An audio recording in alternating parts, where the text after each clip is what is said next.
Hello guys, ফান্ডিস ক্রিয়েশনে আরও একবার তোমাদেরকে স্বাগতম জানাই। যারা আমার চ্যানেলটি ডেইলি দেখছো এবং উপকৃত হচ্ছ তাদেরকে জানাই অনেক অনেক ধন্যবাদ চ্যানেলটি দেখার জন্য। এভাবে চ্যানেলটির সঙ্গে যুক্ত থেকে তোমরা দেখে যাও। যতদিন যাচ্ছে তত বেশি উপকৃত হচ্ছ, শুনে ভালো লাগছে। তোমাদের কমেন্টগুলো দেখছি রোজই এবং তাতে আমি আরও বেশি ইন্সপায়ার্ড হয়ে যাচ্ছি। তো আগামীতে তোমাদের জন্য আমি আরও অনেক কিছু এপিসোড দেখাবো। আজকে দেখাচ্ছি ক্লাস 10 থেকে 10ম শ্রেণী থেকে মধ্যশিক্ষা পর্ষদ যে সিলেবাস রেখেছে তোমাদের জন্য। ফার্স্ট ইউনিট টেস্ট হয়ে গেছে সকলের ভালোভাবে কমপ্লিট। এবার সেকেন্ড ইউনিট টেস্টের জন্য এমন কিছু টপিক আছে ইম্পর্টেন্ট, যা আমি ফিজিক্যাল সায়েন্স থেকে আজকে পদার্থবিজ্ঞান থেকে তোমাদেরকে আমি বলতে চলেছি। তোমরা ভিডিওটি শুরু থেকে শেষ পর্যন্ত কাইন্ডলি মন দিয়ে দেখো বা লেখাটায় নোট করো এবং মনে রাখার চেষ্টা করো। বাড়িতে বারবার করে না দেখে লেখার চেষ্টা করো এবং ভিডিওটি সবার আগে বুঝে নাও ক্লাসটি যে এখানে কী বলা হয়েছে। না বুঝে পড়ো না, না বুঝে পড়লে কিন্তু হ্যাঁ বন্ধুরা সবাই ভুলে যেতে পারে। তাই একটি অন্যরকম আমি কোশ্চেন দিচ্ছি, যেটা পরীক্ষায় এসেই থাকতে পারে। যে আমাদের সেকেন্ড ইউনিট টেস্টে আছে, আমরা অনেক কিছুই পড়েছি, তার মধ্যে একটি কোশ্চেন আমি নিচ্ছি রাসায়নিক গণনা থেকে। ঠিক আছে, যেমন তোমাদের প্রজেক্টের কাজেও লাগবে, তেমন তোমাদের কিন্তু এটা ফাইনাল এক্সামেও আসবে, তেমন সেকেন্ড ইউনিটের জন্য মোস্ট ইম্পর্টেন্ট। ঠিক আছে, তো প্রথমেই বলি যে এখানে টপিক আজকের টপিক হলো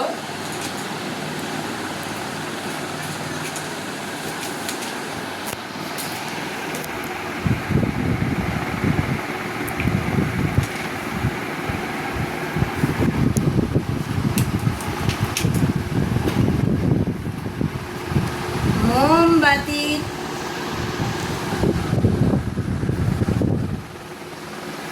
দহনের ফলে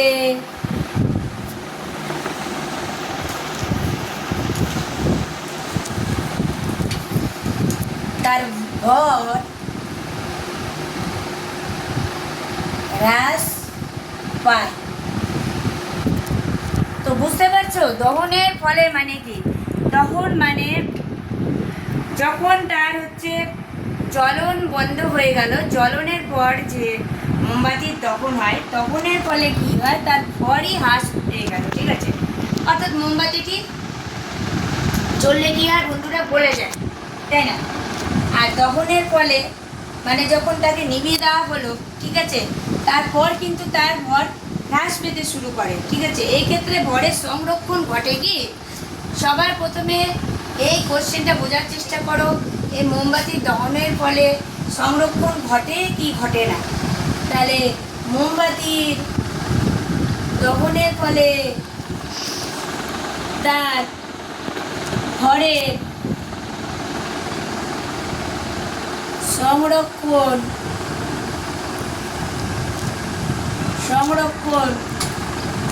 ঘটে কি না, এটাই কিন্তু যুক্তি দিয়ে বোঝাতে বলবে পরীক্ষার সময়। মনে রেখো, আজকে যে টপিকটি নিয়ে আলোচনা করছি এটা কিন্তু তোমাদের পরীক্ষার জন্য খুবই ইম্পর্টেন্ট, বিশাল বিশাল ইম্পর্টেন্ট টপিক একটি, যা কিন্তু ক্লাস 10 মাধ্যমিক যারা দিচ্ছ 2027-এ এবং যারা ইউনিট টেস্ট দিতে চলেছো সেকেন্ড ইউনিট টেস্ট আগামীতে, তাদের জন্য এই টপিকটি। প্রথম কথা শোনো, মোমবাতি জ্বলার সময় বাতাসের অক্সিজেনের সঙ্গে যুক্ত হয় কি যুক্ত হয় সেটা বলো। বাতাসে থাকে অক্সিজেন, তাহলে সেই অক্সিজেন তো থাকছে, তার সঙ্গে আর কি যুক্ত হচ্ছে?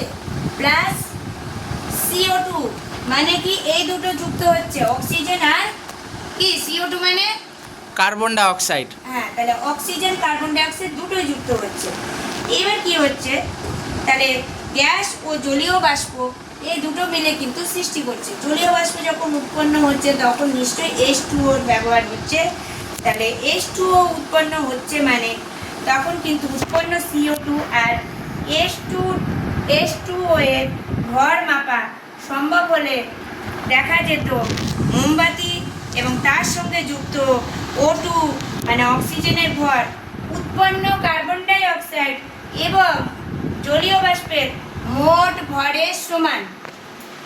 তাহলে তোমরা বুঝতে পারছো এই পরীক্ষাটা যখনই করা হবে তখন দেখা যাবে যে যখন এই যে জলীয় বাষ্পটি উৎপন্ন হলো, কার্বন ডাই অক্সাইড আর অক্সিজেন মিলিতভাবে, ঠিক আছে, বিক্রিয়া করলো, তো তখন যদি এর ভর যদি কেউ মাপতে পারে, যে দেখা যাবে যে এদের ভর কিন্তু দুজনারই সমান হয়ে গেছে, ঠিক আছে। তার মানে কি দেখা যাচ্ছে বন্ধুরা, যে মোমবাতি এবং তার সাথে যুক্ত O2 এর ভর উৎপন্ন CO2 মানে কার্বন ডাই অক্সাইড এবং জলীয় বাষ্পের মোট ভরের সমান, অবশ্যই সমান। এই যে তার ভর যে হ্রাস পায় বলছে, তো এখানে কিন্তু ভরের সমতা বিচার করা হয়েছে। সুতরাং দহনের পূর্বে মোমবাতি ও সংযুক্ত অক্সিজেনের মোট ভর ও দহনের পরে অবশিষ্ট মোমবাতি উৎপন্ন কার্বন ডাই অক্সাইড এবং উৎপন্ন H2O মানে জলীয় বাষ্পের মোট ভর কিন্তু সমান হয়। তাহলে কম বা বেশি বলে কিছু বুঝতে পারছো তোমরা? কম বা বেশি কিছু বুঝতে পারছো? হ্যাঁ হ্যাঁ হ্যাঁ, এখানে কম বেশি হয়েছে কিছু না সমান হয়েছে? না কিছু তো কম বেশি তো আছে। যখন মোমবাতির দহন হয়ে গেল ওই সময় যদি মেপে রাখা যায় কার্বন ডাই অক্সাইড আর জলীয় বাষ্প যখন এক হয়ে যাচ্ছে, তখন কিন্তু এরা কিন্তু ভর কিন্তু সমান হয়ে যাচ্ছে, ঠিক আছে।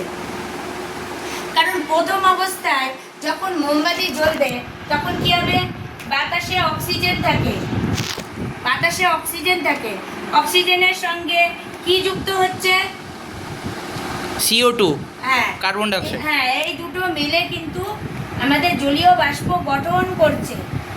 যখন জলীয় বাষ্প উৎপন্ন হলো, তখন কিন্তু এর যদি ভর মাপা সম্ভব হয়, এই কার্বন ডাই অক্সাইডের সঙ্গে যখন জলীয় বাষ্পের ভর মাপা হবে তখন দেখা যাচ্ছে যে এদের ভরের সমতা আছে। তার মানে এখানে ভরের সংরক্ষণ ঘটেছে, সংরক্ষণ ঘটেছে। কেন ভরের সংরক্ষণ ঘটলো? যে না, আমার কিন্তু বস্তুর ভর একটুও কমে যায়নি, কমে গিয়েছে না, যদি না কমে তার মানে ওটা কি স্টোর হচ্ছে, ঠিক আছে।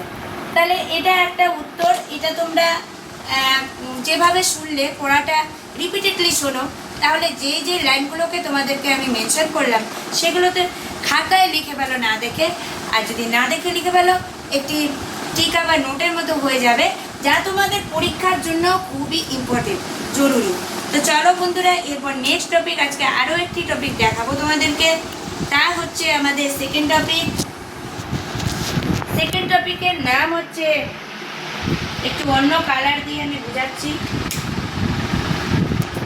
সেকেন্ড টপিক হলো গ্যাসের ঘনত্ব।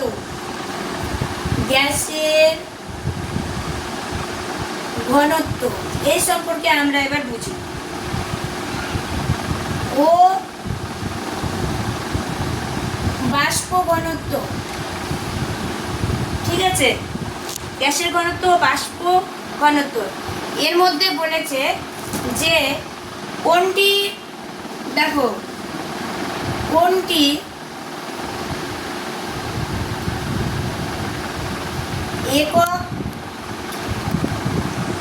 এককহীন রাশি হলো। তাহলে কোনটার একক নেই তোমরা কিভাবে বুঝবে? দেখো এইভাবেই বুঝবে। প্রথমে সেজন্য আসতে হবে আমাদেরকে গ্যাসের ঘনত্বের ফর্মুলা, এটা একটু মুখস্থ করে নিতে হবে বন্ধুরা। দেখো যেমন হচ্ছে গ্যাসের ঘনত্ব। ভিডিওটি যদি তোমাদের পছন্দ হয় তো লাইক কমেন্টের মাধ্যমে জানাতে ভুলো না, আর বন্ধুদের সঙ্গে বেশি বেশি করে শেয়ার করে দাও। যারা নতুন বন্ধু আছো, আজকে থেকে নতুন দেখছো, তাদের চ্যানেলটি এত ভালো লাগছে এবং ভিডিওগুলো ভালো লাগছে, তারা অবশ্যই সাবস্ক্রাইব বাটনে প্রেস করে অল বাটনটি প্রেস করতে ভুলো না, যাতে পরবর্তী নোটিফিকেশন সবার আগে তোমার কাছে চলে যেতে পারে। তাহলে গ্যাসের ঘনত্ব সমান সমান আমরা যে ফর্মুলাটা লিখব তা হচ্ছে, মাঝখানে আমি আগে দাগটা কেটে নিলাম। কি কি হবে? ভর, আচ্ছা অন্য কালি দিয়ে লিখছি,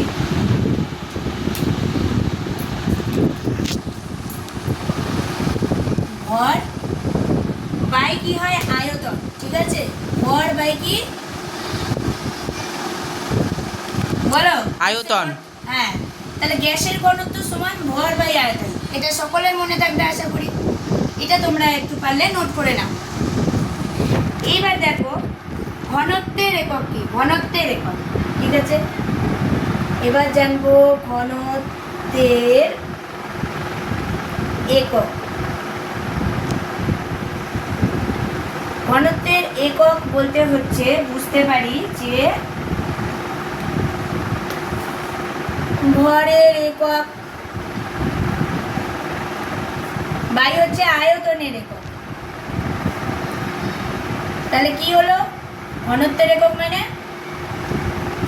বলো, ঘনত্বের একক কোনটা?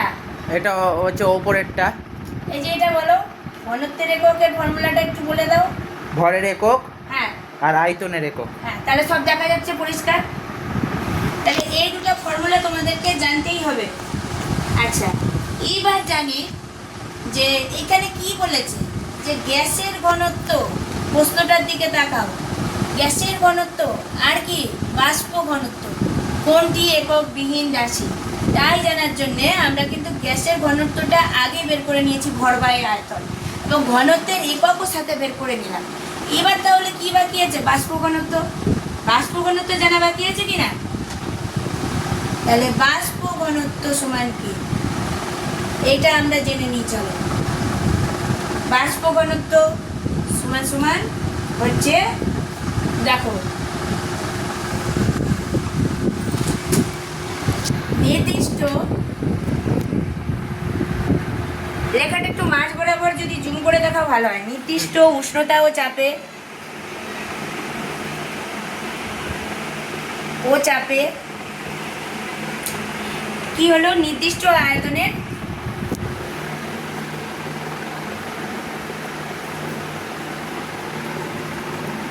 গ্যাসের ভর, ঠিক আছে? ভর হলো বাই কি সম উষ্ণতা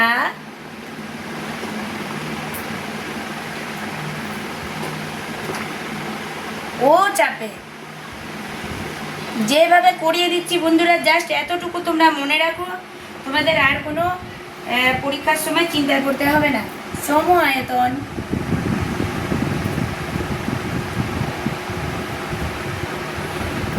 H2 মানে হাইড্রোজেন গ্যাসের ভর। দেখো বুঝতে পারলে কিনা? তাহলে এক্ষেত্রে